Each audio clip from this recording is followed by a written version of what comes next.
Voici les ruines de Babylone. La Grèce,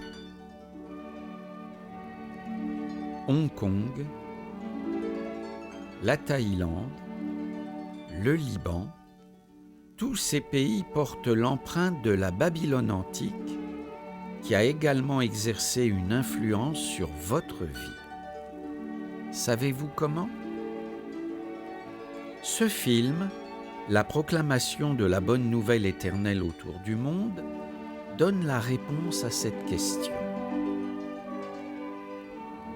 Rendons-nous à New York où des dispositions ont été prises pour réaliser un tour du monde qui vous permettra de découvrir la réponse à votre question. Ces bâtiments de briques rouges abritent le siège mondial de l'Organisation des témoins de Jéhovah qui proclame le message vital renfermé dans la Bible.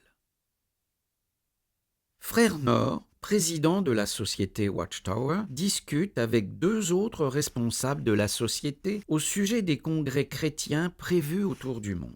Frère Suter est enthousiaste et pense à l'impression que cette proclamation de la bonne nouvelle éternelle fera sur les peuples. Frère Franz accepte avec plaisir l'invitation de se rendre à ces congrès comme l'un des orateurs principaux.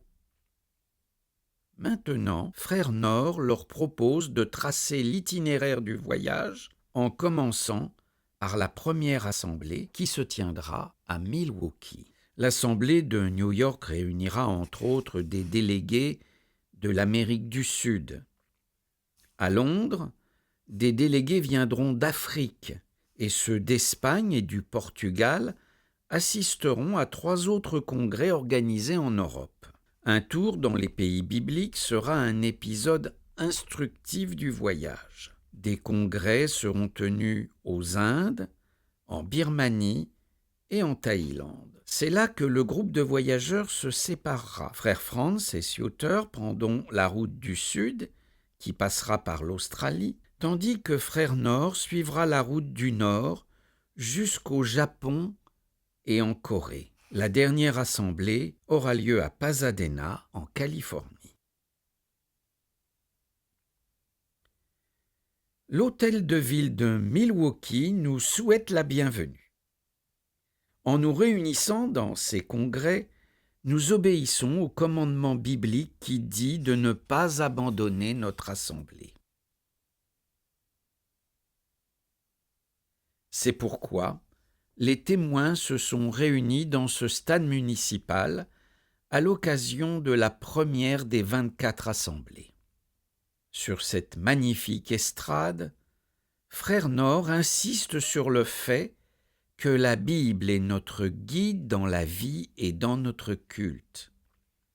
Les témoins de Jéhovah respectent ce livre en glorifiant le nom de son auteur, Jéhovah. Les congressistes apprennent pourquoi la Bible est utile pour tous les humains, puisqu'à travers ces pages, le Créateur nous parle. La Bible est la base de notre culte. Ce livre, toute écriture est inspirée de Dieu et utile, aidera les hommes à bien connaître la Bible. Les témoins de Jéhovah le reçoivent avec enthousiasme parce qu'ils désirent que la parole de Dieu soit inscrite dans le cœur de leur prochain. C'est maintenant le dernier jour de cette assemblée. S'adressant à un auditoire de plus de 57 000 personnes, Frère Nord parle des bonnes choses dont nous jouirons lorsque Jéhovah Dieu sera roi sur toute la terre. C'est pourquoi vous priez en disant « Que ton royaume vienne, que ta volonté se fasse, comme au ciel, aussi sur la terre. » La Bible contient de nombreuses prophéties concernant les bienfaits qu'apportera ce gouvernement juste. Sous son règne, les guerres ne troubleront plus jamais l'humanité. Tous les hommes s'aimeront alors les uns les autres. Ils seront étroitement unis. Frère Nord présente le texte imprimé de son discours. Cette brochure attire l'attention sur la Babylone antique qui a exercé une influence même sur notre vie. C'est à Babylone que prit naissance un mouvement dont le but est de vous priver des bénédictions que Dieu vous accordera par son royaume. Aussi, cette assemblée a été organisée non seulement pour répandre la bonne nouvelle du royaume, mais également pour aider les peuples à identifier ce mouvement qui travaille contre leurs intérêts. Au Yankee Stadium de New York, plus de 67 000 proclamateurs de ce message vital sont réunis le premier jour. Certains d'entre eux sont venus du Canada, d'autres de l'Amérique du Sud. Au total, 89 pays sont représentés. Non loin de là, dans une autre salle, les discours sont donnés en langue espagnole. Les assistants ont appris que le vrai culte n'est pas basé sur les pensées de l'homme, mais qu'il doit être en harmonie avec la Bible. Frère Nord met en évidence l'importance de diffuser la parole de Dieu. Les témoins de Jéhovah n'ont pas seulement pour but de mettre la Bible entre les mains des gens dans leur langue, mais encore de les aider à la comprendre. Frère Nord présente des traductions de la Bible en italien, hollandais, français, allemand, portugais et espagnol.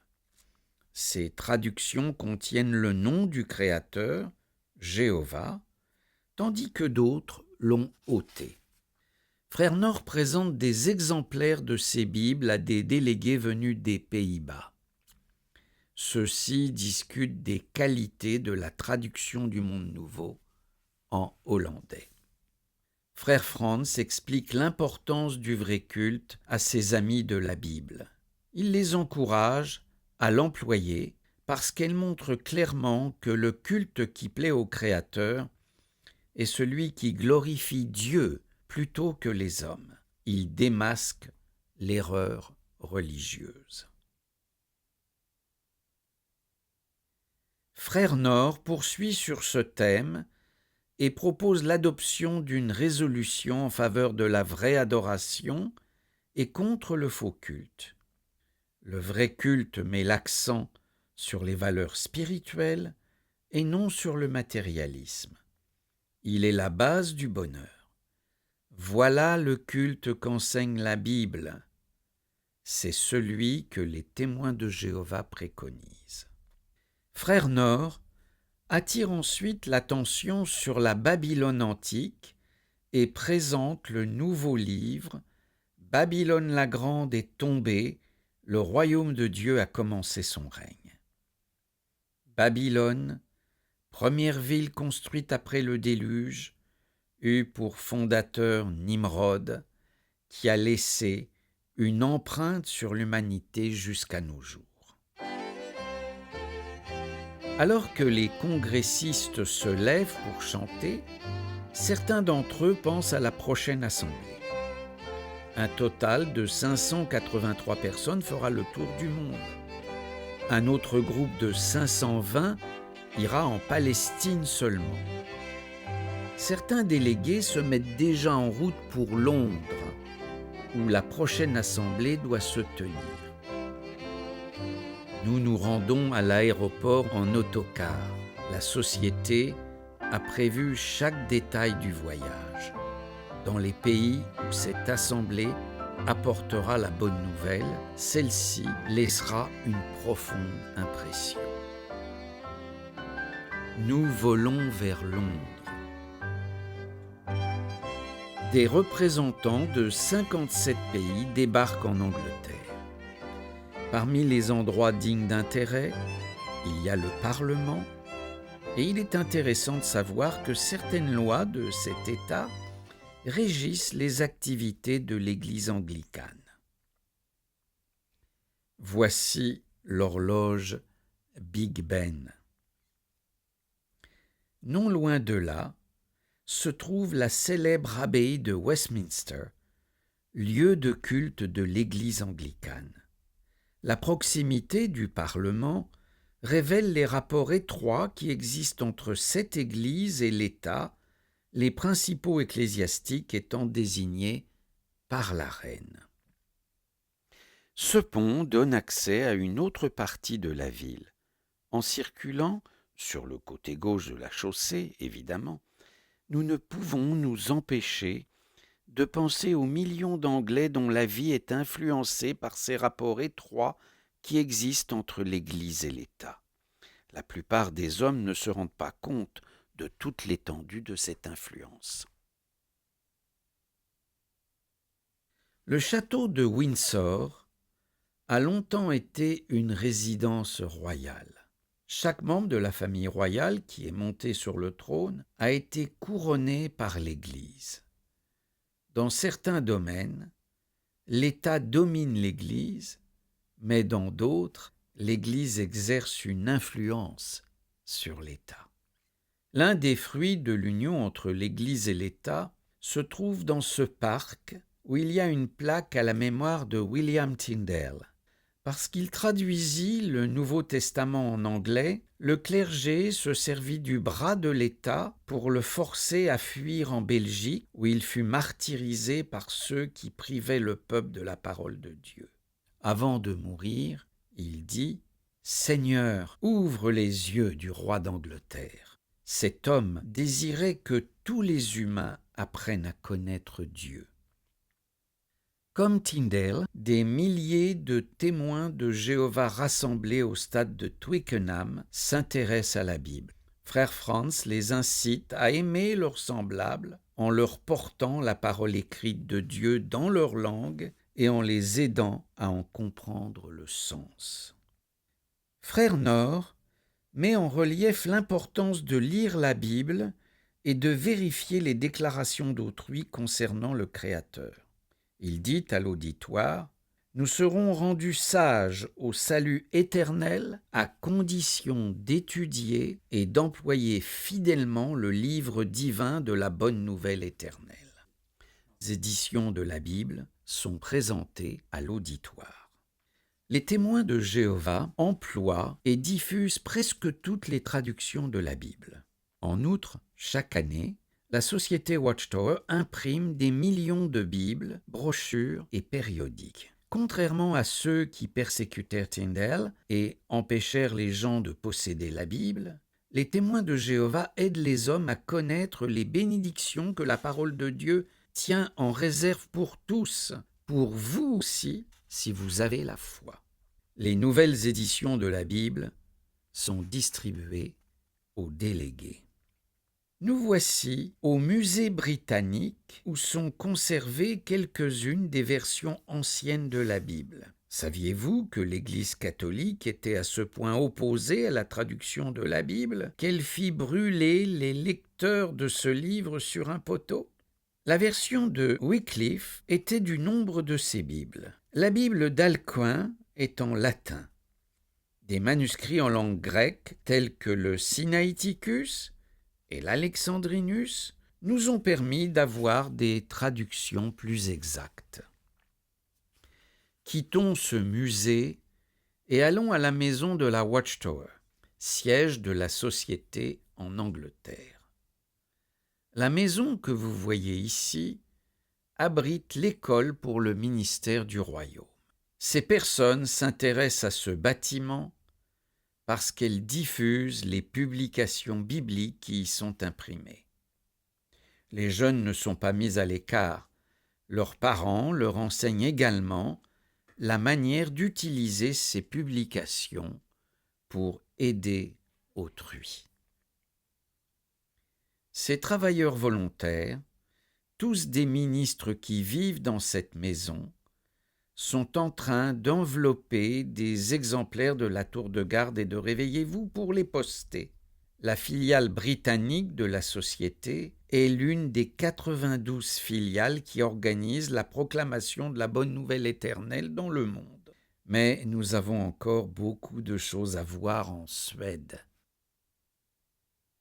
De nombreux congressistes réunis à Stockholm ont visité la filiale de Suède, où ils ont vu les périodiques La Tour de Garde et Réveillez-vous imprimés en norvégien et en suédois.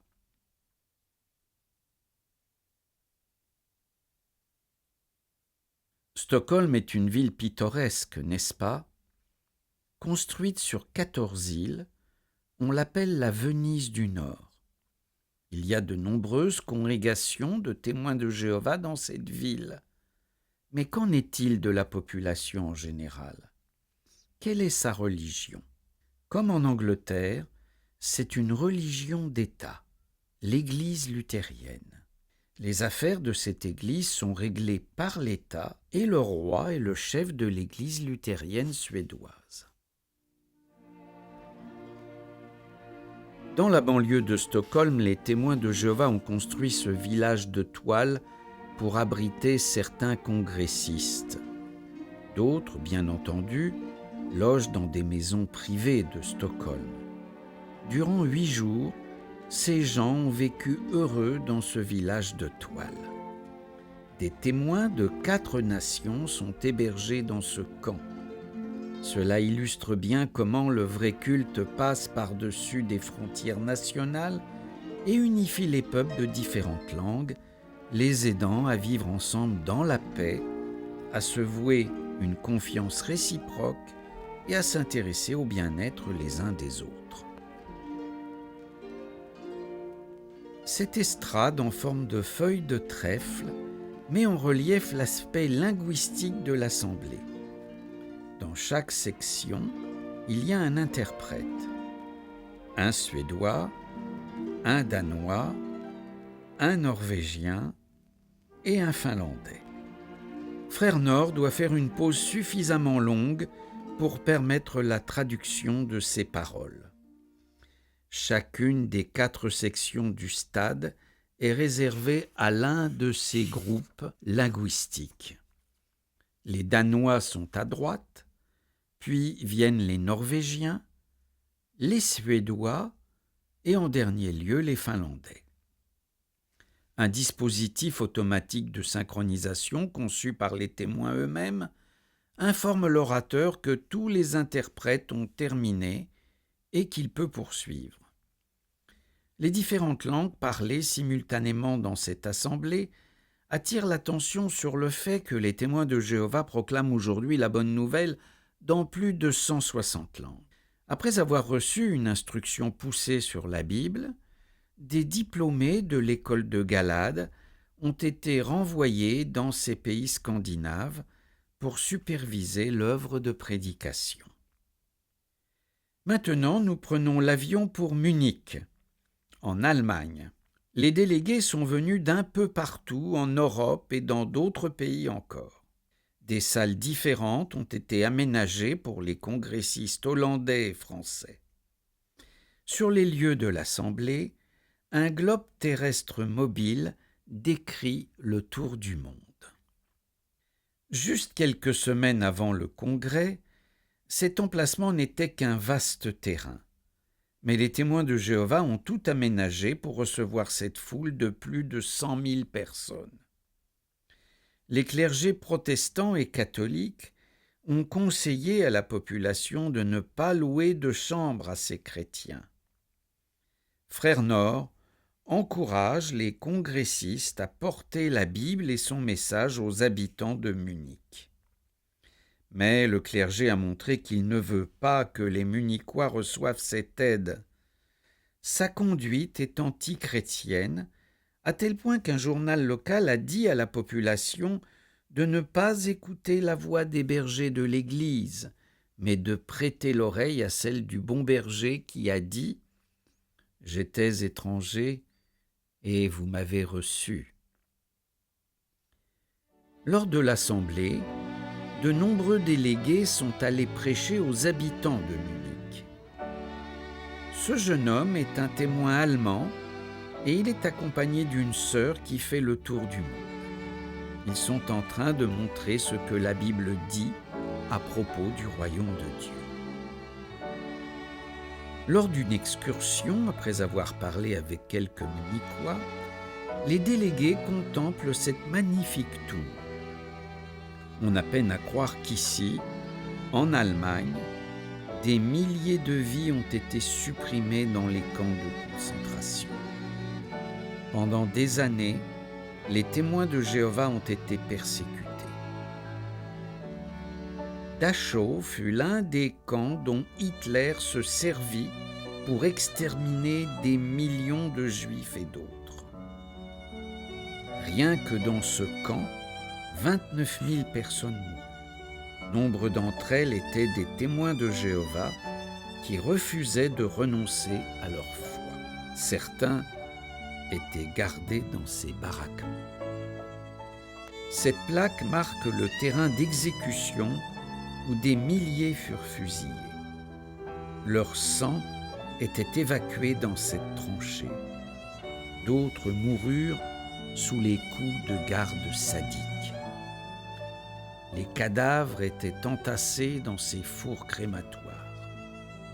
Bien que des catholiques prièrent le pape de Rome d'excommunier Hitler, il refusa d'agir. Les fours continuèrent de brûler et le concordat passé entre l'Église catholique et l'État nazi garda toute sa force. Dans des fosses communes reposent les cendres de milliers de ces malheureuses victimes de ce camp diabolique, produit d'une nation religieuse qui manifestait les fruits de la fausse religion. Les efforts démoniaques faits pour supprimer le vrai culte en Allemagne échouèrent. Cette assemblée de plus de 107 000 personnes en fournit la preuve. À Milan, les témoins de Jéhovah venus d'Italie, de Suisse, de France, de Belgique, d'Espagne et du Portugal se rassemblèrent dans ce beau stade. Une fois de plus, le clergé s'opposa. Il invita les Milanais à ne pas héberger de témoins, bien que ces derniers étaient désireux de payer leur logement. Une pancarte affichée sur l'une des églises de la ville les accusait de ne pas être des chrétiens. Mais cela ne ternit pas la joie d'être à cette assemblée. Le serviteur de filiale de France, diplômé de l'école de Galade, prononce des paroles d'encouragement aux congressistes. L'estrade est disposée de telle sorte que les discours peuvent être donnés en même temps en italien, en français, en espagnol et en portugais. Frère Nord parle de l'importance de diffuser la Bible et il encourage l'auditoire à présenter ce livre aux hommes dans leurs langues respectives. L'interprète italien est diplômé de l'école de Galade. Ces hommes vivent dans un pays où le communisme a pris de l'extension. Bon nombre de personnes croient que la religion catholique romaine est le dernier rempart contre ce monde matérialiste. Cependant, en Italie, où l'Église a exercé une influence directe sur la vie des hommes pendant des siècles, 25% de la population ont voté pour les communistes. Et ces congressistes ont-ils également abandonné leur foi en Dieu en faveur du communisme? Certainement pas. La parution de la traduction du Monde Nouveau dans leur langue est une joie pour les délégués. Ils l'examinent ici avec beaucoup d'attention, notant avec plaisir la simplicité de son langage. Cette pancarte annonce, en 4 langues, un événement très important pour les témoins de Jéhovah. L'immersion dans l'eau est la déclaration publique qu'une personne a fait l'offrande d'elle-même à Jéhovah et qu'elle connaît les exigences de Jéhovah Dieu à son égard. En étant immergées, ces personnes meurent quant à leur ancien mode de vie et se conformeront désormais à la volonté de Dieu renfermée dans sa sainte parole, la Bible. L'une des choses que Jéhovah exige de ceux qui se sont voués à lui, c'est de proclamer la bonne nouvelle éternelle. Voici une maison typiquement italienne. Le proclamateur s'efforce de susciter l'intérêt de la personne pour les vérités bibliques qui la conduiront à la vie éternelle. Voici l'une des plus belles cathédrales de l'Église catholique, reconnue pour sa beauté artistique. Voyez ces nombreuses flèches. Avez-vous remarqué que des églises de la chrétienté ont de telles flèches ou clochers? En connaissez-vous la raison? Un peu plus loin dans le film, nous vous donnerons la preuve de leur origine.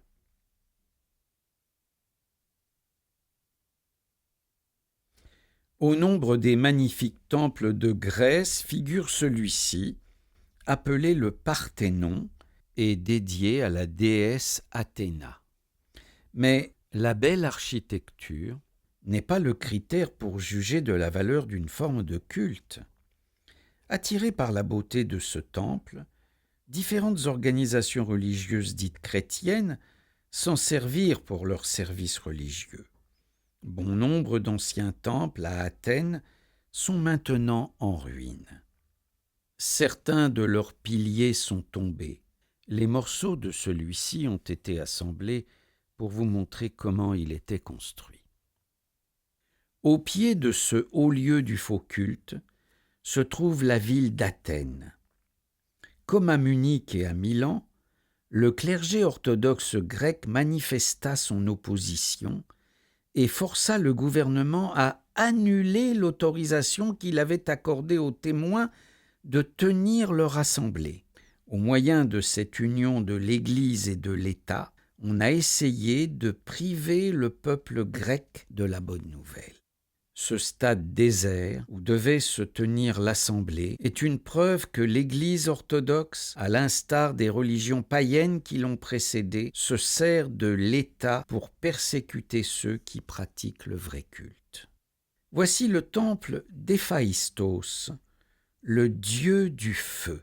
Son culte ressemblait à celui de la Babylone antique. De la colline de Mars, nous apercevons ce temple. Cette plaque rapporte un discours donné par l'apôtre Paul sur la colline de Mars. Pourquoi se trouvait-il là? Parce qu'il était persécuté et passé en jugement à cause de sa prédication. La vérité qu'il annonçait fit que l'un des juges et d'autres personnes qui l'avaient entendu devinrent chrétiens. D'Athènes, nous nous rendons en autocar à Corinthe, dans la partie sud-ouest de la Grèce. À l'approche de Corinthe, nous traversons ce canal, un raccourci très appréciable qui relie le golfe de Corinthe au nord avec celui d'Égine. Corinthe est située à l'ouest. Cette ville, dans laquelle Paul prêcha, est en ruine aujourd'hui. Il en est de même de sa citadelle qui était située sur le sommet de cette montagne. Allons maintenant jusqu'à la place du marché central ou agora de la Corinthe antique. Dans cette ville, le culte de la déesse Vénus était très populaire. Elle était servie par un millier de prostituées sacrées et les Grecs d'alors croyaient que cela était convenable. Il en est de même de nos jours où le sexe est glorifié et la conduite dissolue acceptée par beaucoup, même par ceux qui se disent chrétiens. Quel contraste avec le culte que l'apôtre Paul préconisait. Il aida un grand nombre de personnes à changer leur mode de vie, mais il suscita également l'opposition de la part des défenseurs du faux culte. Comme l'archevêque d'Athènes qui menaça les témoins de Jéhovah de faire un soulèvement, de même, les ennemis de Paul le malmenèrent et le conduisirent devant le proconsul Gallion. Le Béma est ce lieu élevé devant lequel Paul comparut. C'était un bel édifice, recouvert de marbre, où les autorités parlaient au peuple. L'émeute à laquelle Paul dut faire face n'était pas exceptionnelle. La violence est la seule réponse que la fausse religion puisse fournir au vrai culte. De ces ruines du temple d'Apollon, nous nous dirigeons vers la côte est, où nous trouvons les ruines du port de Sancré.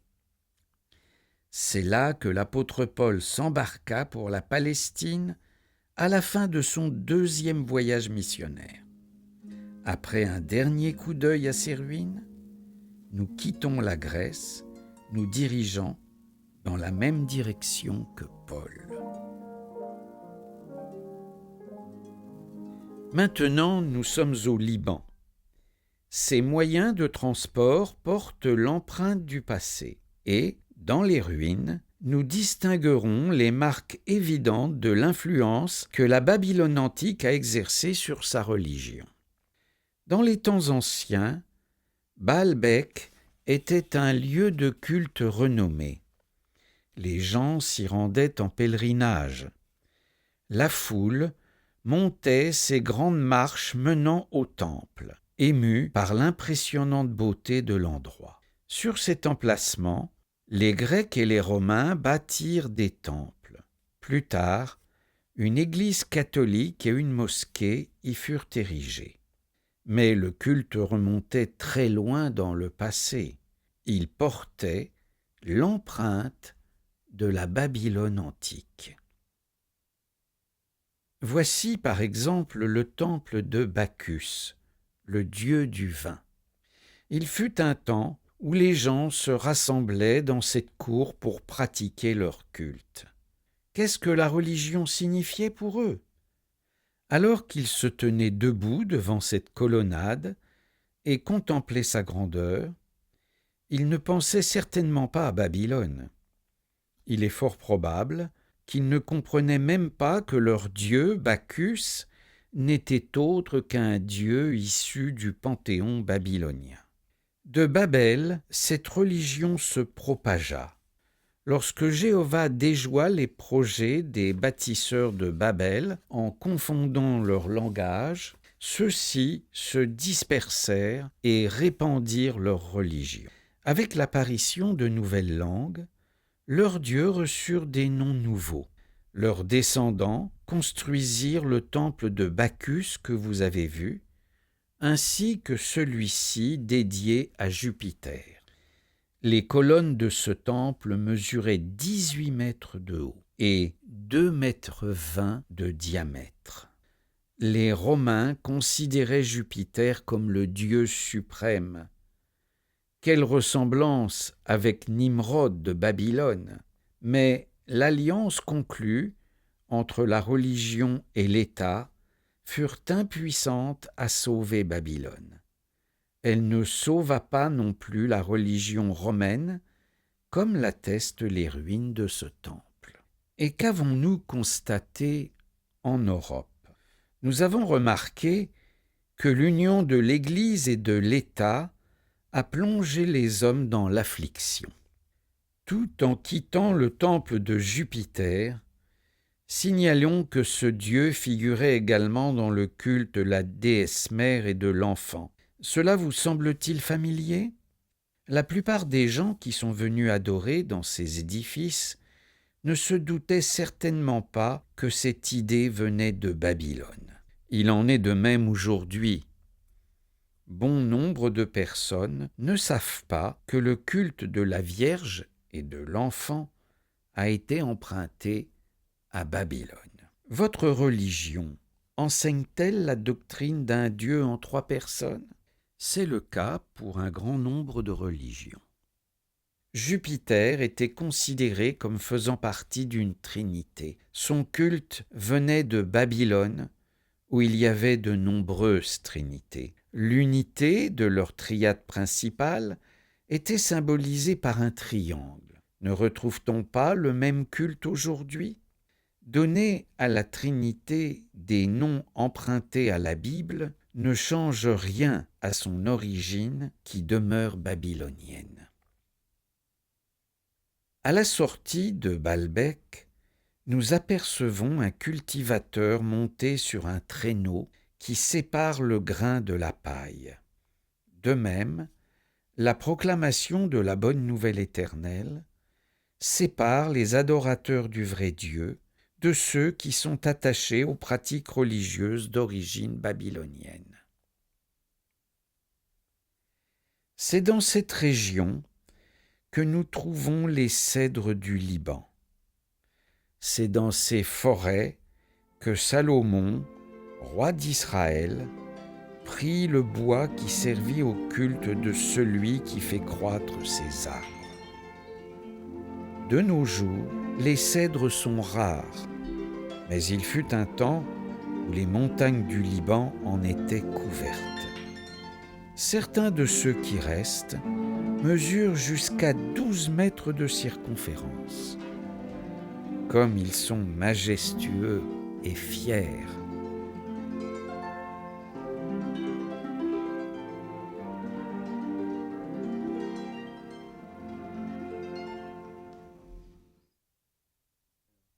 En route pour Jérusalem. Voici une vue aérienne du Jourdain qui serpente de la mer de Galilée à la mer Morte.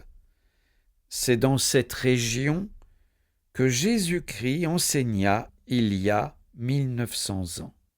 Il restaura le vrai culte que Jéhovah Dieu avait enseigné aux hommes à l'époque de la création. Non loin de cet endroit, il fut baptisé, symbolisant par cet acte l'offrande de sa personne à Jéhovah. Bien que vous puissiez vous baigner dans les eaux de la mer Morte, celles-ci sont imbuvables. Elles ne peuvent entretenir notre vie. Cette mer est vraiment morte. La mort éternelle, voilà ce que la fausse religion réserve à ses adeptes. Mais la vraie religion donne la vie, et c'est ce culte que Jésus-Christ restaura.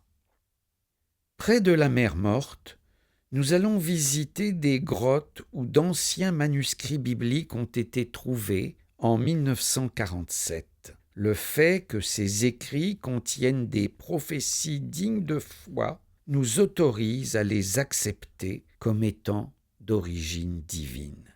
Jésus-Christ reconnut leur authenticité. En se rendant du Jourdain à Jérusalem, Jésus passa au moins 2 fois par Jéricho, la ville des dattiers. Cette ville lui rappelait le temps où Israël entra pour la première fois en Canaan, non loin de là. Mais pourquoi ces ruines, vous demandez-vous ? Les Israélites marchèrent pendant 7 jours autour de la ville ennemie de Jéricho, puis Jéhovah en fit tomber les murs, et les adeptes du culte babylonien furent détruits. Mais Rahab manifesta sa foi et devint l'un des ancêtres de Jésus. La partie de la muraille sur laquelle la maison de cette femme était construite ne tomba pas. L'archéologie confirme ce fait. Près d'ici se trouve la source de Jéricho. En la voyant, Jésus pouvait se souvenir d'un autre miracle. Ces eaux étaient impropres à la consommation, mais, par l'intermédiaire de son prophète Élisée, Jéhovah les assainit et, jusqu'à ce jour, elles sont potables. De Jéricho, nous montons vers le mont des Oliviers, qui est à l'est de Jérusalem. Au sud de la ville, nous apercevons la Géhenne, ou vallée de Hinnom. La voici, au centre de l'image. Parce qu'on y brûlait les immondices, Jésus se servit de cette vallée pour montrer la destruction qui attend les pratiquants du faux culte. C'est pourquoi il déclara au clergé hypocrite de son temps: « Comment pourrez-vous fuir le jugement de la Géhenne ?» Sur la gauche de ce bâtiment se trouve la vallée de Hinnom. À mesure que l'image se déplace vers le nord, nous découvrons la ville de Jérusalem. Au temps où Jésus prêchait ici, les habitants s'étaient détournés du vrai Dieu. C'est pourquoi Jéhovah les abandonna et Jésus dit que leur maison serait laissée désolée. Le temple de Jéhovah se tenait à l'emplacement de cette mosquée musulmane au toit doré. Ces rues étroites de Jérusalem ressemblent sans aucun doute aux rues anciennes où Jésus prêchait. En ce temps-là, les gens étaient tout aussi affairés aux travaux quotidiens qu'ils le sont de nos jours. Jésus avertit qu'une époque de trouble viendrait et qu'ils y perdraient la vie s'ils continuaient à suivre les traditions des hommes au lieu d'écouter Dieu. Jésus aimait profondément le peuple et il le considérait comme des brebis sans berger. Il donna aux habitants de Jérusalem une merveilleuse occasion de recevoir de nombreux bienfaits de la part de Dieu, mais ils n'y attachèrent aucune importance. Autrefois, comme aujourd'hui, les gens venaient à cette fontaine de Siloé, dont les eaux étaient amenées par un canal de la source de Gihon à l'intérieur de la ville. Hors de la ville, de l'autre côté de la vallée du Cédron, Jésus se réunissait souvent avec ses disciples dans le jardin de Gethsémani. On pense généralement que ce jardin se trouvait à proximité de ces oliviers, bien que les arbres que vous voyez ici ne datent pas de cette époque. C'est dans un jardin comme celui-ci que Jésus instruisait ses disciples dans la vraie religion. Il mettait l'accent sur la parole écrite de Jéhovah comme étant le fondement du vrai culte. Voici le lieu appelé Crâne. C'est probablement au-dessus de ces grottes que Jésus mourut après que le clergé eut réclamé sa mort. L'État céda à cette pression religieuse. Le corps de Jésus fut déposé dans un tombeau tout neuf creusé dans cette grotte. Jésus mort, le clergé de la fausse religion croyait avoir mis un terme à la proclamation de la bonne nouvelle. Mais un grand travail restait à faire. Le 3e jour, Jéhovah ressuscita Jésus afin qu'il s'assoie à la droite de Dieu et dirige d'en haut l'œuvre de proclamation. Pendant les 40 jours qui suivirent sa résurrection, Jésus apparut plusieurs fois à ses disciples en se formant un corps matériel. La tour que nous voyons ici, située sur le mont des Oliviers, est censée marquer l'endroit d'où Jésus monta au ciel. En nous dirigeant vers le sud, nous arrivons à Hébron, ancienne capitale de la nation d'Israël. C'est là que le roi David, l'ancêtre de Jésus, commença de régner. Cet homme adorait Jéhovah et attendait sincèrement la venue du royaume du Messie ou Christ. 10 siècles plus tard, Jésus naquit à Bethléem, où David lui-même était né. C'est alors que commença la proclamation de la bonne nouvelle, et cette œuvre s'est poursuivie jusqu'à ce jour. Dans cette ville de Bethléem, comme partout ailleurs, les témoins de Jéhovah prêchent la bonne nouvelle que Christ est non seulement le sauveur de ceux qui ont foi en lui, mais encore qu'il règne dans le ciel, revêtu du pouvoir royal. Ces témoins ont constaté qu'aujourd'hui, les habitants de ce pays biblique ont autant besoin d'être instruits sur la Bible que ceux qui y demeuraient au temps de Jésus. Il est indispensable de les mettre en garde contre la religion babylonienne. Ils doivent être encouragés à lire la parole de Jéhovah. Le témoin que nous voyons ici prodigue un tel encouragement au moyen d'une étude biblique à domicile. Elle aide ces personnes à comprendre la parole de Dieu et comment celle-ci s'applique à leur vie. Elle leur montre le verset de la Bible où Jésus a dit « Et cette bonne nouvelle du royaume sera prêchée par la terre habitée tout entière, en témoignage à toutes les nations, et alors la fin viendra. » C'est ce travail que les témoins de Jéhovah accomplissent partout dans le monde. Avant de quitter la Palestine, retournons quelques instants à Jérusalem. Nous devrions nous souvenir de cette ville comme d'un endroit où Jésus prêcha la bonne nouvelle du royaume de Dieu, et cela au prix de sa vie. Or, que nous a-t-il enseigné ? Il nous a appris que Jéhovah est le vrai Dieu, que notre culte devrait être dirigé par lui et que ce culte nous incite à proclamer la bonne nouvelle à notre prochain. Mais avant de pouvoir prêcher, nous devons apprendre à discerner l'empreinte de la Babylone antique et comprendre où mène le culte babylonien. À 800 kilomètres à l'est de Jérusalem se trouvent les ruines de la célèbre ville de Babylone, condamnée prophétiquement par Dieu et maintenant réduite à cette désolation. Cependant, chaque civilisation continue de porter la marque de Babylone. Comment cette ville a-t-elle exercé une influence sur votre vie ? Quelle en sera l'issue ? Nous nous dirigeons maintenant vers l'Inde. Cette carte dans la salle d'assemblée de New Delhi indique le voyage que nous faisons autour du monde. C'est dans cette magnifique salle que se tient l'assemblée de la bonne nouvelle éternelle. Les témoins venus à ce congrès représentent 27 nations.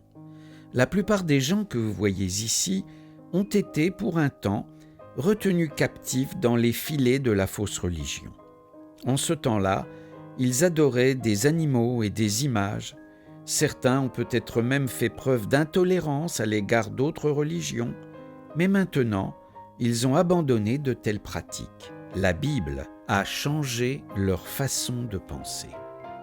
Ces témoins hindous, vêtus de saris aux couleurs chatoyantes, annoncent les vérités libératrices de la parole de Jéhovah. Très curieux, les enfants hindous s'approchent pour entendre la conversation. Ces chrétiens ne font pas preuve d'intolérance religieuse à l'égard de ces personnes qui sont esclaves de la fausse religion. Au contraire, ils vont vers elles animés du désir de les aider et de leur expliquer ce que le Créateur exige des hommes. Ce message peut être une source de bénédiction pour ces gens, car la religion babylonienne les a longtemps privés de l'approbation divine. En Inde, les vaches circulent librement dans les rues. Savez-vous pourquoi ? Parce que la vache est un animal sacré, tout comme les animaux étaient sacrés dans la Babylone antique. Jéhovah condamna un tel culte dans le passé et il est tout aussi détestable à ses yeux aujourd'hui. Ces rues très affairées sont particulières à l'Inde, qui compte plus de 440 millions d'habitants. Nombre d'entre eux sont des adeptes de l'hindouisme. Saviez-vous qu'eux aussi adorent une triade ? Ils ne l'appellent pas le Père, le Fils et le Saint-Esprit, mais Brahma, Vishnu et Shiva. Vishnu est même représenté avec un cœur sur la poitrine, ce que nous retrouvons sur certaines images catholiques. L'Inde regorge de temples. Voyez les piliers et les tours de celui-ci. Il représente le phallus, qui est le symbole du dieu hindou Shiva. L'abominable culte du sexe, originaire de Babylone, s'est infiltré dans la religion de ce pays. En Birmanie, les empreintes de la religion babylonienne sont aussi nombreuses. Voici la pagode Shwe Dagon. Ce temple et ses flèches portent le même symbole que les tours du temple hindou que nous venons de voir. Cette pagode mesure environ 100 mètres de haut et est recouverte de feuilles d'or. Très souvent, ces édifices renferment des reliques de saints bouddhistes. On dit que le Shwe Dagon contient les reliques de Gautama et de 3 autres Bouddhas qui l'ont précédé. La vénération pour les reliques est chose courante en Extrême-Orient, tout comme elle existe dans certaines religions de la chrétienté. Il n'en va pas autrement de l'usage du chapelet. Avant de pénétrer dans l'enceinte de ce temple, il faut enlever ses chaussures, car le sol est considéré comme sacré. Ces personnes agenouillées adorent des images, ce qui est une preuve supplémentaire que la religion babylonienne exerce une influence en Birmanie. Comme certaines personnes de la chrétienté, les bouddhistes et les hindouistes prétendent que ces images les aident à concentrer leur esprit sur la divinité. C'est devant une image qui a des yeux et ne voit pas, des oreilles et n'entend pas, une bouche et ne parle pas, qu'ils se prosternent et prient. Ces gens ne trouvent aucune espérance dans cette religion babylonienne, qui ne suscite dans leur cœur ni amour, ni bonté. Ils brûlent des cierges devant des images qui ne voient pas. Ici, un gong leur rappelle de donner de l'argent, mais en réalité, cet argent soutient un système religieux qui ne pourra leur apporter la vie. Avec le même métal, l'idolâtre fond ses images et fabrique son pouce-pouce et sa bicyclette. En ce qui concerne les idoles faites de bois, le même arbre sert à façonner une idole et à faire cuire les aliments. C'est folie pour un homme d'adorer une image qui ne peut raisonner. Ces croyants méditent et rabâchent des prières devant des idoles, tout comme de nombreuses personnes de la chrétienté. La Bible condamne les vaines redites en ces termes: mais quand vous priez, ne rabâchez pas les mêmes choses comme les gens des nations, car ils s'imaginent qu'ils se feront écouter en disant beaucoup de paroles. Le vrai Dieu n'écoute pas de telles prières, encore bien moins ces images sourdes. L'emploi d'images pour le culte n'est pas édifiant pour les croyants. C'est une abomination aux yeux de Dieu.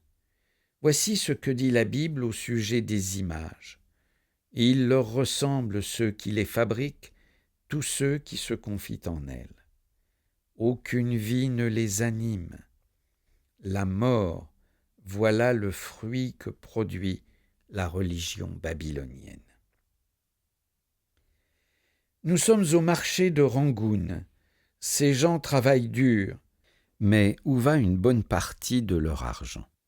Il sert à l'entretien onéreux de leur temple, et pour de telles personnes, cela peut être un lourd fardeau. Il semble que certaines d'entre elles soient heureuses, tandis que d'autres paraissent être accablées de craintes superstitieuses.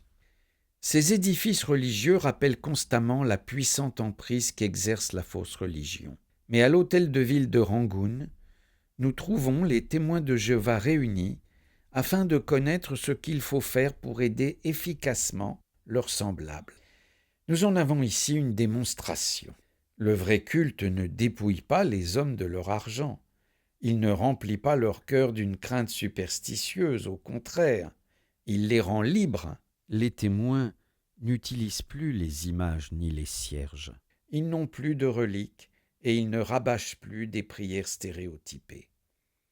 Comme frère Suter le fait remarquer ici, ils adorent plutôt le Créateur.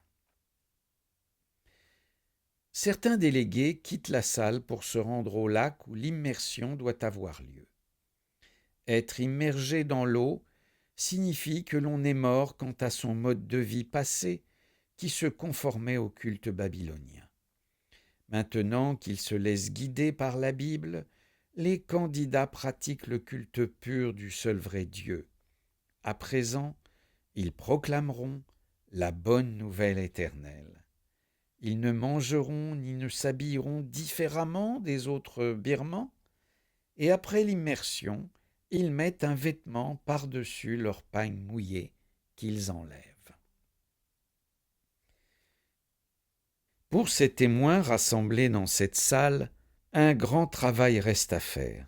Ils sont entourés de temples dédiés au faux culte, et de nombreux birmans pensent que ce qu'ils font est juste. Comme beaucoup d'autres personnes, ils ne savent pas que leur culte ne plaît pas à Dieu. Ce sont ces personnes que les témoins de Jéhovah recherchent. Nous voici en Thaïlande ou Siam, où nous trouvons de nouveau des temples. Mais quel est cet édifice? On l'appelle le temple de l'aurore. La base de l'une de ces 5 colonnes est recouverte d'un grand nombre de figures religieuses. Tout en haut, il y a un trident artistement travaillé qui symbolise le dieu Siva, l'un des membres de la Trinité hindoue. Le trident et les colonnes attestent la détestable influence du culte babylonien du sexe. Ce sont tous des emblèmes phalliques qui représentent le membre viril que les hindous appellent le lingam. Non loin de là, il y a un emblème phallique de plus petite taille représenté par une pierre dressée. Les femmes qui désirent des enfants prient devant cet emblème, brûlent de l'encens, lavent la pierre avec de l'eau parfumée et la décorent de fleurs. C'est un tel culte du sexe qui avilit autrefois les Israélites. Voyez-vous maintenant l'origine des clochers des églises de la chrétienté? Ils proviennent de religions antérieures et portent tous l'empreinte du culte babylonien du sexe. Des images terrifiantes gardent l'entrée de l'une des cours du temple. À l'intérieur, il y a une suite interminable d'images identiques. La chrétienté également possède des images. Voici ce qu'a déclaré le cardinal Newman. L'étang, les cierges, l'eau bénite, l'encens et les images, quoique tous d'origine païenne, sont sanctifiés par leur adoption dans l'Église. Les images de grande taille sont aussi sourdes aux prières des hommes que les petites. Elles sont tout aussi impuissantes. Le culte que l'homme leur rend l'avilit. En proie aux craintes superstitieuses, certaines personnes construisent dans leur cour une maisonnette afin d'apaiser les esprits. Afin de mieux connaître la façon dont les Thaïlandais vivent et travaillent, louons une vedette et allons faire une promenade. Bon nombre des habitants de Bangkok traitent presque toutes les affaires sur le bord des canaux qu'ils appellent glong. Comme partout ailleurs, la religion est aussi présente en cet endroit. En donnant la nourriture aux moines, les gens croient faire un acte de mérite. La plupart des Thaïlandais ne voient pas à quel point la religion les domine. Certains considèrent leur croyance simplement comme une philosophie de la vie, tandis que d'autres craignent le surnaturel. Mais que montrent les faits? La parole de Dieu est catégorique à ce sujet. Quel que soit le nom qu'ils donnent à leur philosophie, elle est religieuse, et leurs croyances sont une forme de culte empruntée à la Babylone antique. Comme la majorité des gens, ces hommes pratiquent la religion de leurs parents. Ils sont à ce point occupés par les affaires de la vie qu'ils n'ont que très peu de temps pour examiner si leurs croyances sont exactes ou non. Tout comme les Klong, la religion occupe une place très importante dans la vie simple de ces gens. Les Klong fournissent aux habitants l'eau pour les usages domestiques. Ils s'y baignent, ce qui leur semble très normal. Ils y lavent leur linge et s'en servent pour laver la vaisselle. Mais bien qu'il semble que ces gens aient tout ce dont ils ont besoin, leur vie n'en est pas moins en danger à cause de leur religion qu'ils considèrent comme sacrée. Le Créateur de l'homme a annoncé ce que l'avenir réserve à l'humanité, et, quelque occupé qu'il soit, il est d'une importance vitale que les hommes écoutent. Dans sa parole inspirée, Jéhovah explique clairement que les fausses religions ont privé les hommes trop confiants de la connaissance qui mène à la vie. Toutes ces fausses religions seront détruites pour toujours, et cela arrivera dans un avenir qui n'est pas très éloigné. Il est urgent pour tous les hommes, oui, même pour ce cultivateur dans sa rizière, de reconnaître la gravité de la situation et de rompre toute attache avec la fausse religion. C'est pourquoi Jéhovah a fait en sorte que la bonne nouvelle éternelle soit prêchée aux gens de toutes les nations, et les témoins de Jéhovah ont organisé cette assemblée à Bangkok pour aider les Thaïlandais sincères. Frère Nord s'adresse à l'assemblée par l'intermédiaire d'un interprète diplômé de l'école de Galade. Il met l'accent sur ce que dit la Bible à propos de l'imminente destruction de toutes les fausses religions. Il encourage les auditeurs à aider leurs semblables à embrasser le vrai culte pendant qu'il en est temps encore. L'auditoire répond chaleureusement à cette invitation. Mais qu'exige le vrai culte de ses adeptes? Frère Suter montre maintenant comment nous pouvons nous approcher de Dieu et quelles sont les bénédictions qui en découleront. C'est en Thaïlande que les voyageurs du Tour du Monde se divisent en 2 groupes, dont l'un suivra la route du Nord jusqu'au Japon et en Corée, tandis que l'autre prendra la route du Sud en compagnie des frères Franz et Suter. Voici le port de Singapour, près de la côte de Malaisie. Dans cette ville, les gens écoutent la bonne nouvelle éternelle et apprennent à adorer le Créateur plutôt que de pratiquer le culte de l'homme et des animaux. Culte que nous voyons représenté sur ce temple hindou.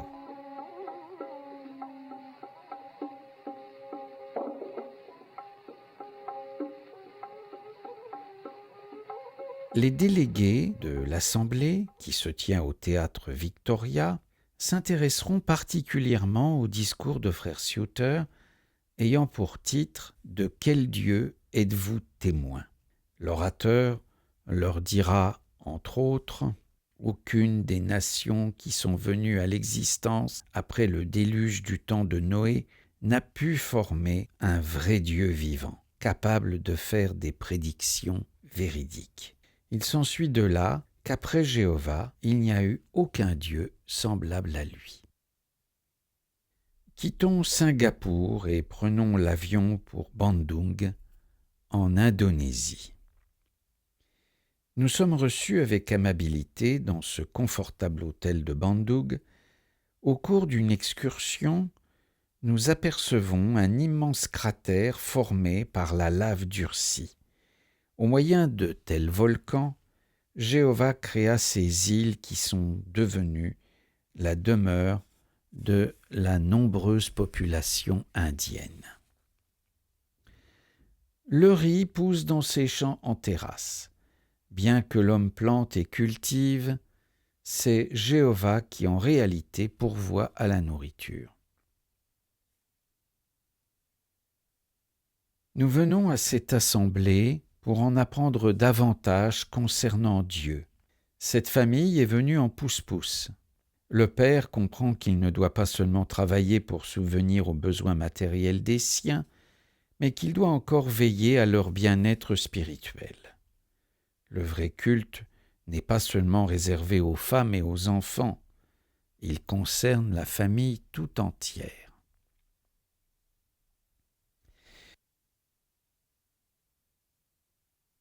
Évidemment, le riz est l'aliment principal de ce pays.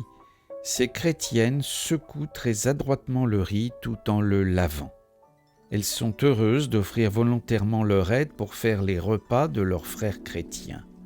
Oui, elles sont toutes de bonne volonté. Mais il n'y aura pas que du riz au menu.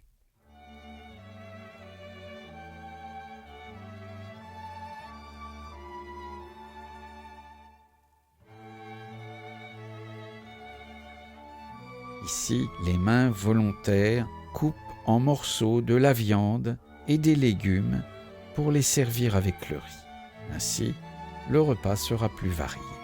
Nous rendons grâce à Dieu par la prière, non seulement lorsque nous nous réunissons pour étudier, mais encore avant chaque repas. Cela fait partie du vrai culte. Vous y prenez-vous de cette façon pour faire sortir le lait de la noix de coco ? Voici comment font les habitants de Bandung et comment ils se nourrissent. Mais la nourriture spirituelle est la plus importante, et c'est sur ce point que frère Suter attire l'attention de l'auditoire. C'est elle qui change vraiment notre vie. Dans cette piscine, où a lieu l'immersion, vous voyez des personnes qui, malgré leurs occupations, ont pris le temps d'apprendre ce que Dieu demande de chacun. Elles lui ont offert leur vie et symbolisent ce vœu par l'immersion. À présent, les jeunes comme les personnes âgées mettront les choses spirituelles à la première place. Ils ne permettront pas au matérialisme de chasser Dieu de leur vie. À la fin de l'assemblée, les témoins indonésiens prennent le train pour rentrer chez eux. De retour dans leur foyer, ils continueront d'étudier sérieusement la Bible en privé et dans leurs congrégations respectives. Et plus zélés que jamais, ils proclameront la bonne nouvelle éternelle à tous ceux qui prêteront une oreille attentive à ce message. Quant à nous, nous prenons l'avion pour la prochaine assemblée. Devinez-vous dans quel pays nous sommes maintenant ? Nous nous trouvons en Australie, la terre des kangourous. Aimeriez-vous serrer dans vos bras ce charmant petit koala ? Il a l'air tout timide, n'est-ce pas ? Le discours public intitulé « Quand Dieu sera roi sur toute la terre » est une bonne nouvelle que les habitants de Melbourne doivent aussi entendre. Des hommes de toutes sortes se rassemblèrent pour écouter Jésus. Il leur dit que le royaume des cieux s'est approché. Combien cela était approprié puisque lui, le roi, était au milieu d'eux. Le message qui fut annoncé pour la première fois par Jésus a continué d'attirer une foule de personnes jusqu'à notre époque. Des milliers de disciples dévoués de Jésus-Christ sont rassemblés en plein hiver dans ce bâtiment appelé le pavillon des brebis. Frère Franz attire l'attention de ses auditeurs sur les choses que Jésus enseignait. Jésus-Christ se référait constamment aux Écritures comme faisant autorité. Voici ce qu'il déclara au sujet de la parole inspirée de Dieu. « Ta parole est vérité. » Et les témoins de Jéhovah d'aujourd'hui ont les mêmes sentiments à l'égard de la Bible. Frère Franz présente à cet auditoire attentif le nouveau manuel d'études intitulé « Toute écriture est inspirée de Dieu et utile ». Ce livre aidera les témoins à employer la Bible et il sera également utile pour nous permettre de conformer notre vie à la volonté de Dieu. Le discours sur le baptême montre clairement que lorsque nous comprenons ce qu'est la volonté de Dieu, nous devons nous vouer à Jéhovah. C'est ce qui est démontré par le baptême. Se tenant debout, ces candidats répondent aux deux questions que leur pose l'orateur. Voici la première. Avez-vous admis que vous avez besoin de salut et que ce salut procède de Dieu par Jésus-Christ ? Et voici la deuxième. Vous êtes-vous voué sans réserve à Jéhovah pour faire sa volonté, telle qu'elle est révélée dans la Bible ? Les candidats sont maintenant prêts pour l'immersion. Aussi quittent-ils la salle pour se rendre à la piscine. Les candidats sont de conditions sociales différentes. Certains sont jeunes, d'autres âgés. Mais quelle importance attachent-ils au baptême ? Le considèrent-ils comme une cérémonie qui lave les péchés ? Non. Cette eau n'enlève pas les péchés. Le baptême symbolise l'offrande de leur personne à Jéhovah et c'est une manifestation de foi en Jésus, leur modèle. Ils croient que c'est par la foi en son sang qui a été répandu qu'ils obtiendront le pardon de leurs péchés.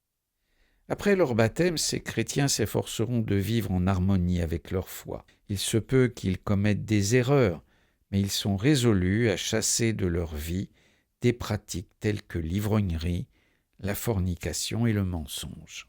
Dans son discours, Frère Suter attire de nouveau l'attention des congressistes sur le royaume de Dieu. C'est par l'intermédiaire de son Fils oint Jésus que Jéhovah débarrassera la terre de tous ceux qui ne prouvent pas maintenant, par leur conduite, qu'ils aiment la justice. D'Australie, Frère Suter se rend en Nouvelle-Zélande, où nous nous trouvons maintenant. Il présente la brochure intitulée « Vivons dans l'espérance d'un monde nouveau et juste », dont nous voyons un exemplaire agrandi. Avec cette glorieuse perspective devant nous, ce serait folie de ne pas servir Jéhovah maintenant. Le soir du second jour de l'Assemblée, Frère Franz devait arriver d'Australie. Ces Maoris fournissent une preuve que toutes sortes de peuples recherchent premièrement le royaume de Dieu. Ce sont les descendants des premiers habitants de la Nouvelle-Zélande et 700 d'entre eux sont maintenant témoins de Jéhovah. Bien que ce soit en plein hiver, ce groupe que vous voyez ici a revêtu le costume national et accueille Frère Franz en chantant et en dansant. C'est leur façon d'exprimer la joie que leur procure sa visite en Nouvelle-Zélande. Comme ils continuent de danser, Frère Franz agite sa casquette pour les saluer. De toute évidence, ces gens sont heureux, mais c'est la parole de Dieu qui a contribué le plus à augmenter leur bonheur. Elle leur a donné un but réel dans la vie. La Bible les a aidés à apprendre que le plus grand bonheur consiste à faire du bien au prochain. Aussi, ils ont cette joie de donner en accueillant chaleureusement leurs frères chrétiens et en proclamant la bonne nouvelle du royaume de Dieu. Selon la coutume maori, un frère et chaque danseuse saluent Frère Franz d'un frottement de nez à nez. Frère Franz se tourne ensuite vers Frère Suter et lui a dit « On t'a fait cela à toi aussi ?» Les témoins autour du monde ont différentes coutumes, mais tous ont la même foi.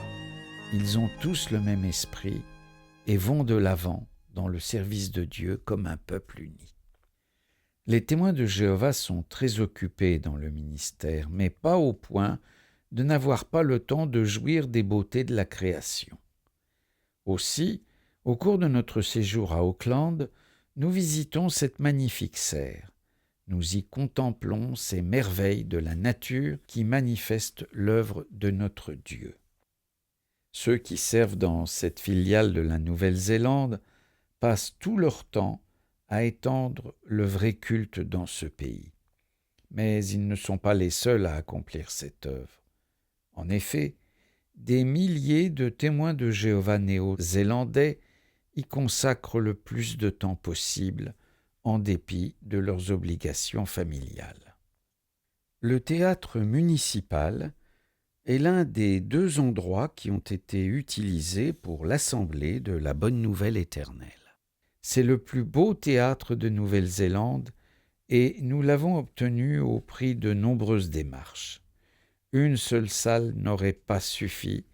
Il a donc fallu louer le théâtre municipal et l'hôtel de ville qui se trouve à proximité.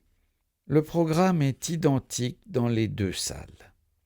Presque tous les Néo-Zélandais ont entendu parler de cette assemblée, soit par les délégués qui leur ont rendu visite, soit par la radio ou la télévision. Ceux qui assistèrent au congrès ont eu de quoi réfléchir lorsqu'ils entendirent le message suivant « Babylone la Grande est tombée, le royaume de Dieu a commencé son règne ». Les témoins australiens ont compris l'urgence de ce message.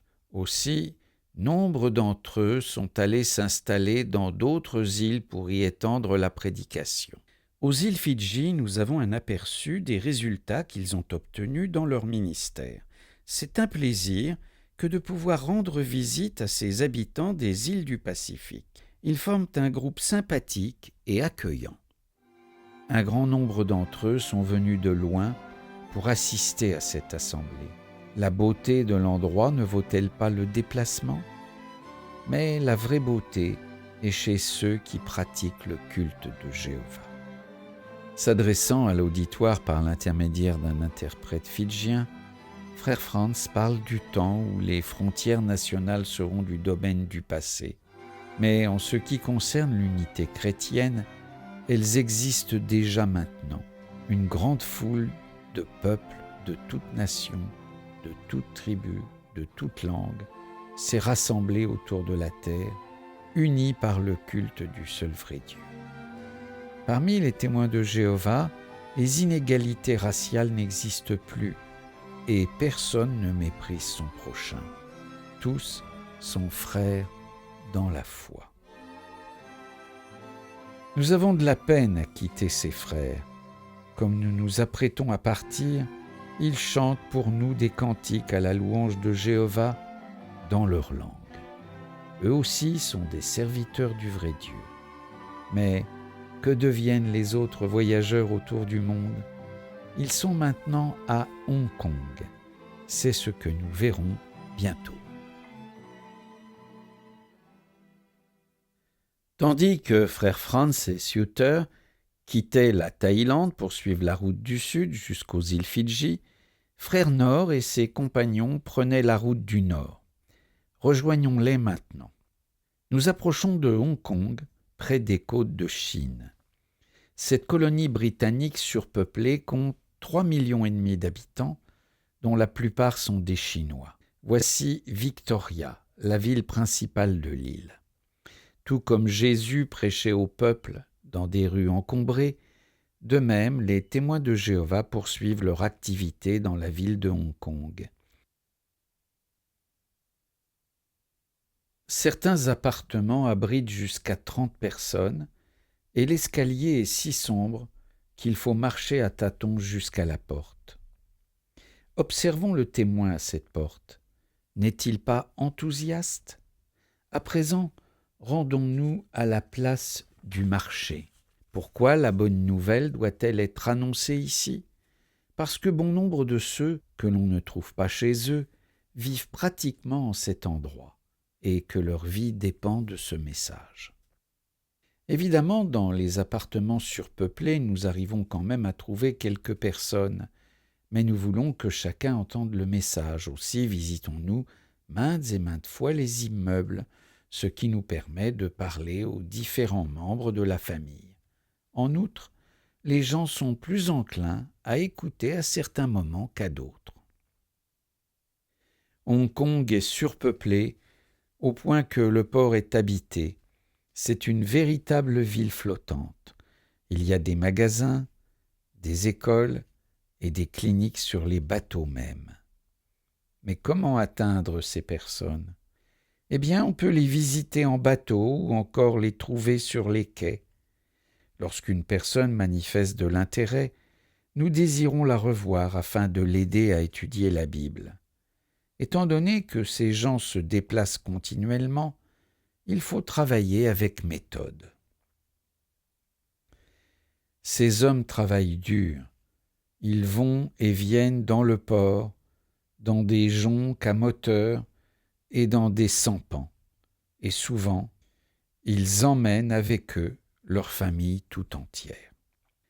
Voudriez-vous grandir sur un bateau comme ces enfants? Les parents doivent beaucoup travailler pour élever leur famille, mais bien qu'ils soient très occupés, certains d'entre eux prennent le temps d'étudier la Bible en compagnie de témoins de Jéhovah. La bonne nouvelle est prêchée à toutes sortes de personnes, même à celles qui essaient de fuir la réalité. Quelques-unes d'entre elles vivent dans ce village, à proximité de la frontière de la Chine communiste. Alors qu'ici, la prédication se fait librement, de l'autre côté, dans le lointain, se trouve un pays dont le gouvernement est le royaume de Jéhovah et persécute les témoins qui le prêchent. À l'hôtel de ville de Hong Kong, où se tient l'assemblée de la Bonne Nouvelle Éternelle, le discours de Frère Nord est traduit en chinois par un diplômé de l'école de Galade.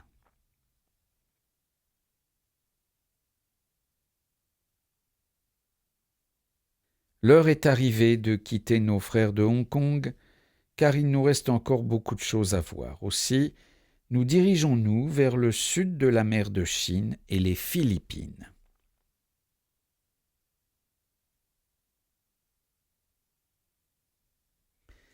Frère Nord, sa femme et des congressistes arrivent à Manille, à bord d'un autre avion.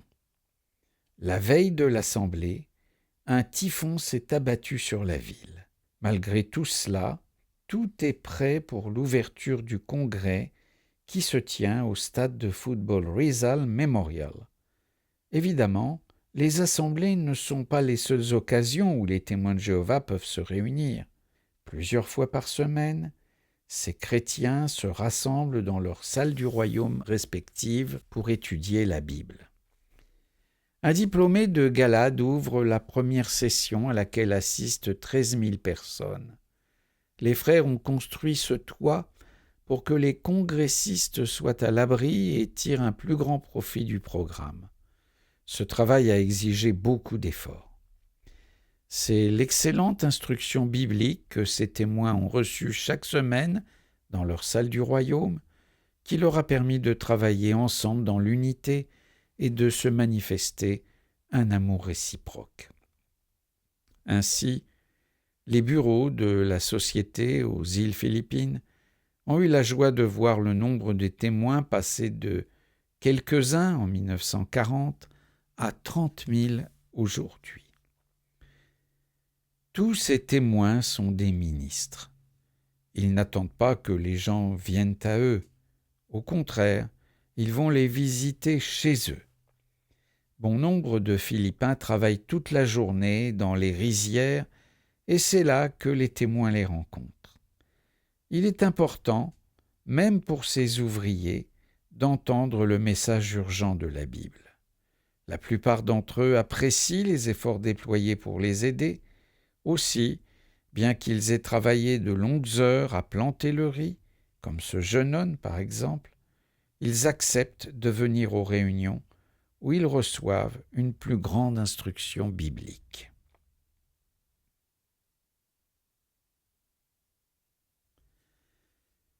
Un grand nombre de Philippins vinrent à l'assemblée de Manille.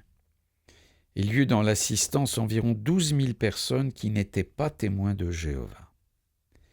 Elles furent heureuses d'entendre le message du royaume dans leurs langues respectives, le tagalog, le bisaya cebu et l'ilocco.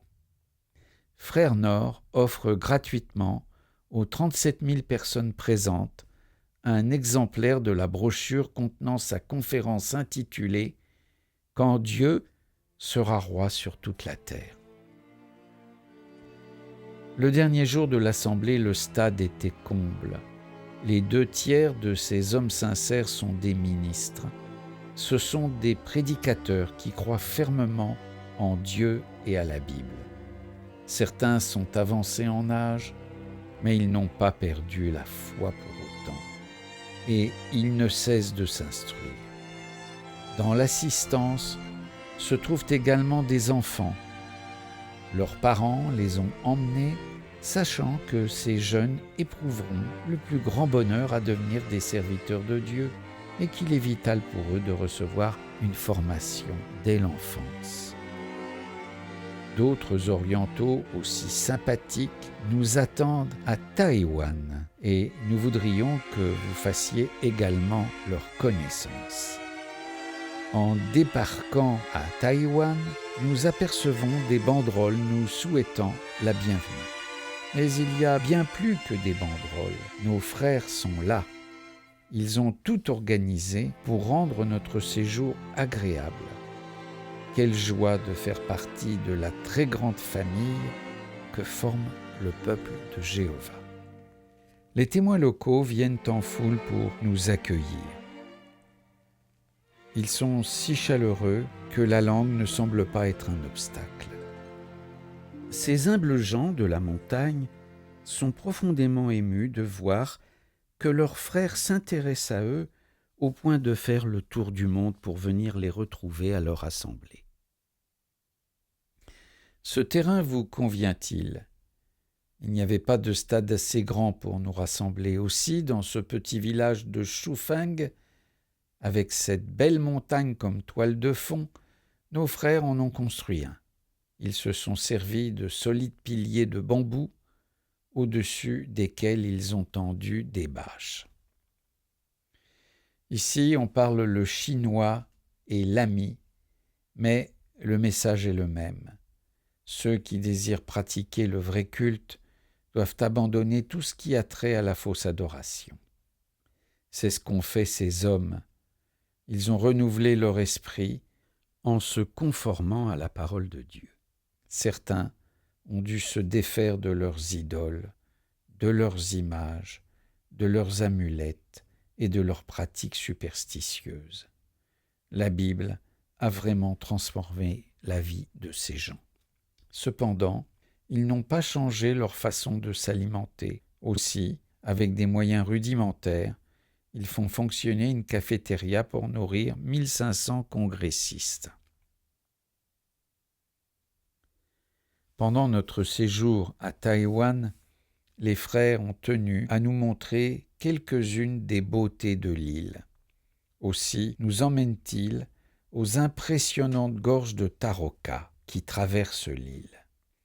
Nous avons l'air d'être des nains à côté de cette paroi rocheuse qui s'élève très haut au-dessus de nos têtes. Cette route traverse l'île d'est en ouest. En admirant ce beau paysage, nous pensons aux paroles du psalmiste qui a dit « Que tes œuvres sont nombreuses, Jéhovah, tu les as toutes faites avec sagesse. » Les promesses de Jéhovah sont aussi inébranlables que le sont ces falaises de marbre.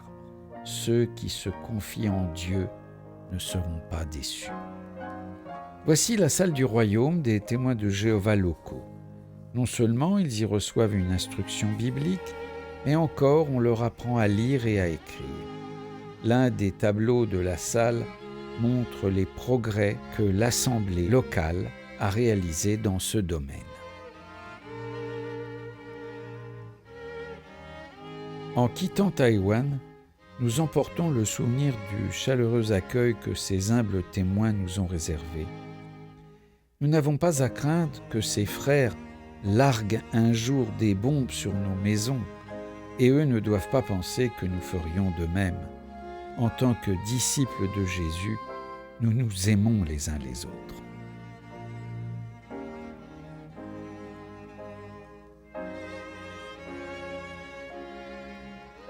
Le célèbre Fujiyama nous indique que nous sommes au Japon. De l'aéroport, nous nous rendons à Kyoto, où doit se tenir l'assemblée. À la cafétéria, nous rencontrons quelques personnes portant de magnifiques kimonos. Pour le repas, les baguettes sont de rigueur. Sauriez-vous vous en servir ? Bien entendu, de temps en temps, ils ont des ennuis avec ces baguettes. Les enfants ne sont-ils pas les mêmes partout ? Les Japonais sont gracieux et aimables. C'est un plaisir de se trouver en leur compagnie.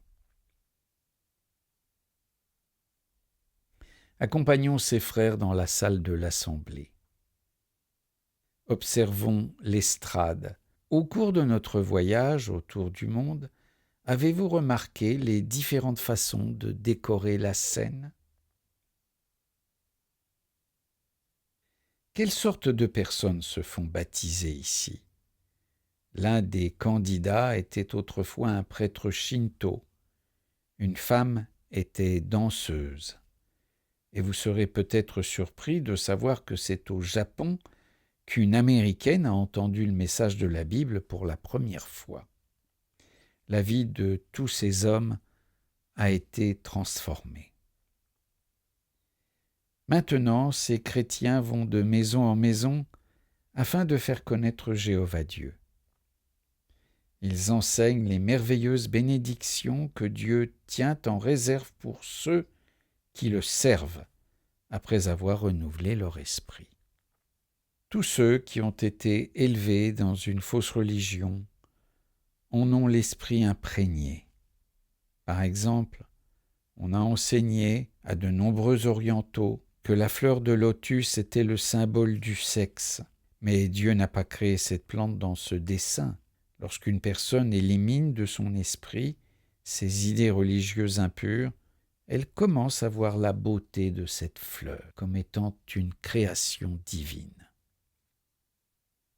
Grâce à ce renouvellement de l'esprit, ces hommes comprennent aussi que bien qu'il soit normal d'avoir une salle pour se réunir, des temples somptueux ne sont pas indispensables au vrai culte. Ils n'attachent pas à ces branches des prières écrites. Les vrais chrétiens adressent des prières sincères à Jéhovah par l'intermédiaire de son Fils Jésus.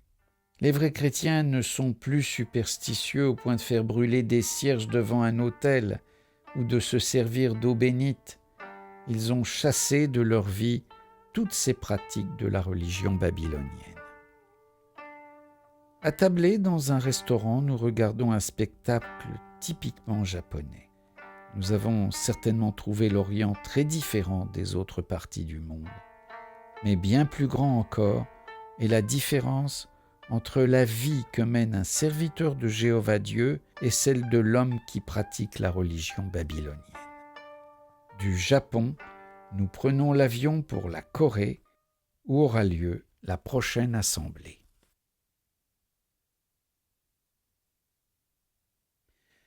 Nous approchons de Séoul, capitale de la Corée. Notre arrivée crée une certaine agitation. Les 456 congressistes qui débarquent forment le groupe touristique le plus important jamais vu en Corée. Les autorités de la ville ont déroulé à notre intention le tapis rouge, ce que nous apprécions. Mais nous sommes pressés de voir nos frères. La police nous escorte à travers la ville et jusqu'à notre hôtel. Sur chaque autocar, on a fixé une banderole annonçant le titre de la conférence publique « Quand Dieu sera roi sur toute la terre ». Oui, en Corée, comme dans tous les autres pays, le même message biblique est prêché par les témoins de Jéhovah. Dans la salle des citoyens, l'assemblée est en cours. Il y a plus de 5000 témoins de Jéhovah en Corée et presque tous sont rassemblés ici. Les Coréens n'ont que le strict nécessaire. Aussi faut-il une bonne organisation pour que des familles entières comme celle-ci puissent se rendre aux assemblées. Les frères ont dû être prévoyants et faire des économies pour être tous présents au congrès. Ils ont trouvé le véritable amour chrétien parmi les témoins de Jéhovah et un solide lien d'union qui font que c'est un plaisir pour eux d'être ensemble. Frère Bible, diplômé de Galade, explique que cette unité vient du fait qu'ils ont Jéhovah pour Dieu. Tous se tournent vers Dieu pour recevoir instruction de sa parole. Ils ont donc tous les mêmes croyances. Ils sont également unis dans l'œuvre unique qui consiste à rendre témoignage au nom de Jéhovah et à faire connaître ses desseins. Ils sont donc en union avec Jéhovah Dieu et avec ceux qui l'aiment et le servent. Les visages de ces travailleurs volontaires reflètent la joie qui vient de l'unité chrétienne. Accroupis, ils préparent le repas pour la cafétéria de l'Assemblée. D'autres frères apportent des sacs de soja, légumes qui occupent une grande place dans le menu coréen. On le cuit en grande quantité dans de nombreux fours en briques. Enfin, le repas est prêt et les uns après les autres, les plateaux sont garnis. L'aliment principal est évidemment le riz. Les Coréens travaillent dur. Ils font toutes sortes de travaux, comme nous pouvons le constater en nous promenant dans Séoul. Nos frères ont également des besognes variées, mais quand vient le moment de servir leur Dieu, ils forment un peuple uni. Voici le bureau de la société. Il a été endommagé pendant la guerre de Corée et on voit encore la marque des éclats d'obus sur les murs. Les témoins de Jéhovah, eux, ne tournent pas l'épée les uns contre les autres. Sujets du royaume de Dieu, ils sont tous unis.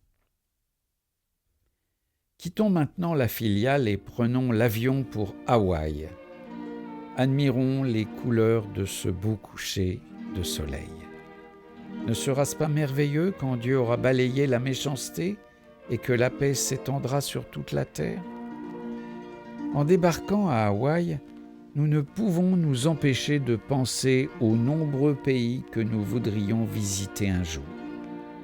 Dans ce nouveau système de choses, chaque personne qui nous accueillera sera un adorateur de Jéhovah, comme nous. La terre sera un paradis. La mer, les montagnes, les forêts et les plaines fertiles feront partie de ce paradis qui s'étendra sur toute la surface du globe. Grâce à la bénédiction de Jéhovah Dieu, la terre sera productive. Il est vrai qu'aujourd'hui nous avons souvent de belles récoltes, comme en témoignent ces ananas, mais ce n'est pas toujours le cas. Nous craignons que la sécheresse ou la tempête viennent tout ravager. Dans le nouveau système de choses, Jéhovah lui-même bénira notre travail. Aujourd'hui, il y a des hommes qui meurent de faim à cause du commerce et des frontières nationales.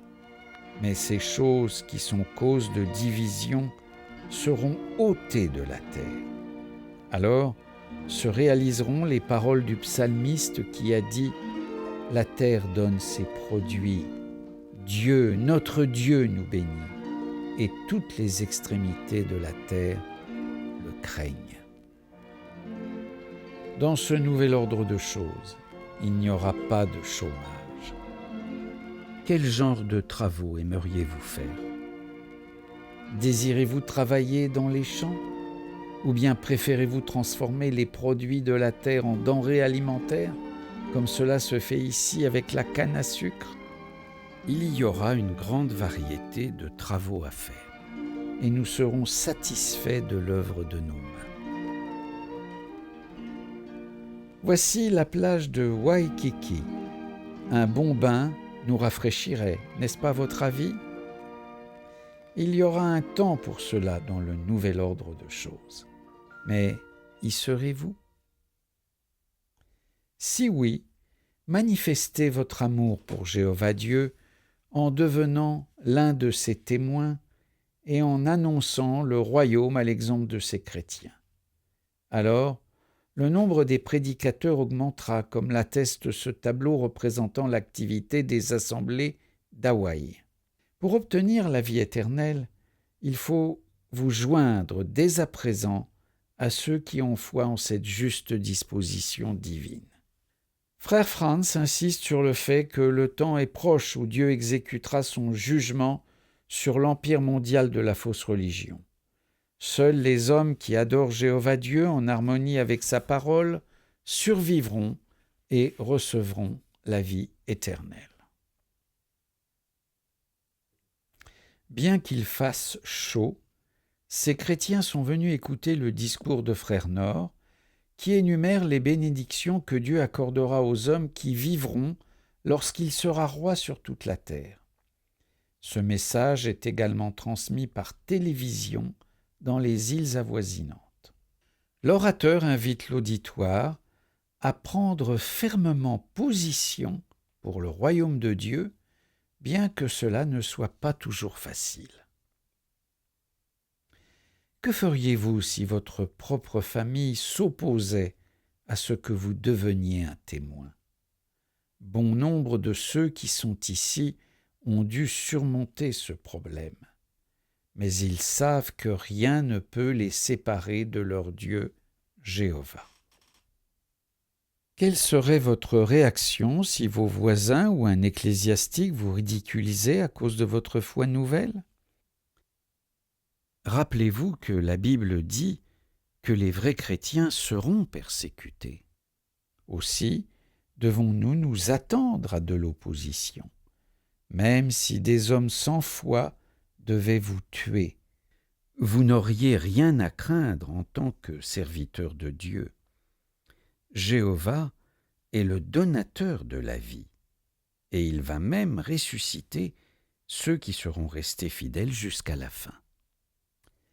Nous quittons Hawaï, l'esprit rempli d'une foule de bons souvenirs. Voici Pasadena sur la côte ouest des États-Unis. Dans le stade Rose Bowl sont rassemblés des délégués de 43 nations. Au cours de cette assemblée du Tour du monde, nous avons rencontré des délégués venus de 161 nations. Loin de là, nos frères d'expression espagnole entendent le même programme.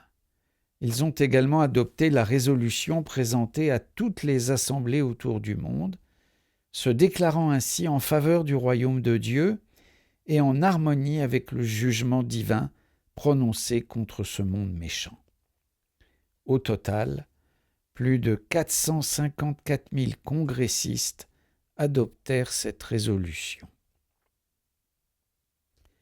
Le dernier jour, la plus grande foule jamais réunie dans aucune session des assemblées autour du monde se trouve rassemblée ici. Plus de 118 000 personnes sont présentes pour écouter ce discours maintenant célèbre « Quand Dieu sera roi sur toute la terre ». Dans le monde entier, un total de plus de 580 000 personnes ont entendu ce puissant message.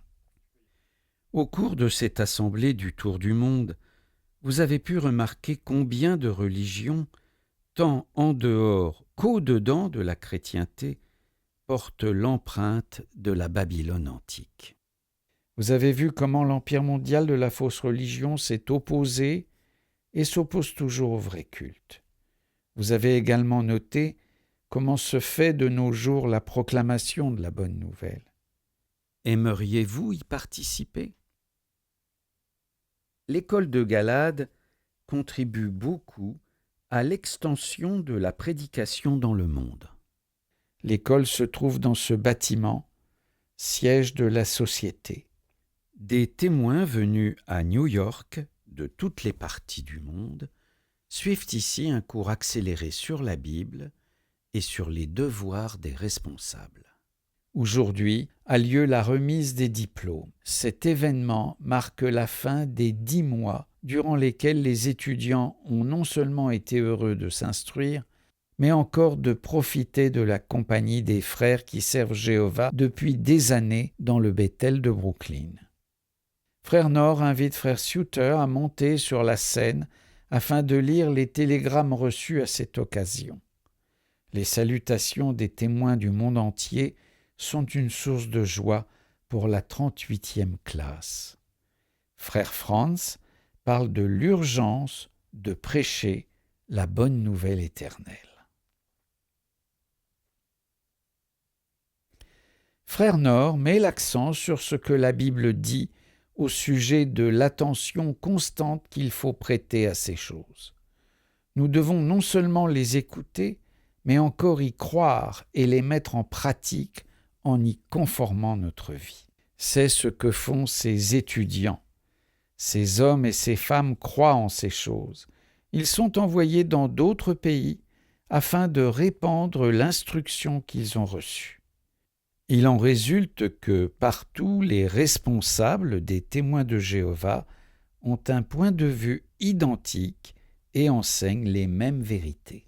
Ainsi, où que vous soyez, il y a des ministres qualifiés de Jéhovah prêts à vous aider à prendre fermement position pour le vrai culte. Jésus a dit « Le champ, c'est le monde. C'est là que la bonne nouvelle est prêchée. Prendrez-vous part à cette activité ?» Les témoins de Jéhovah prêchent partout où il y a des hommes et vous pouvez aussi prendre part à cette activité. Quelles que soient leurs occupations, tous les humains ont besoin d'apprendre à connaître leur Créateur. Quelle que soit leur nationalité, leur race ou leur croyance religieuse, ils doivent entendre ce message. Même les réfugiés qui fuient leur propre pays reçoivent un jour la visite des témoins de Jéhovah.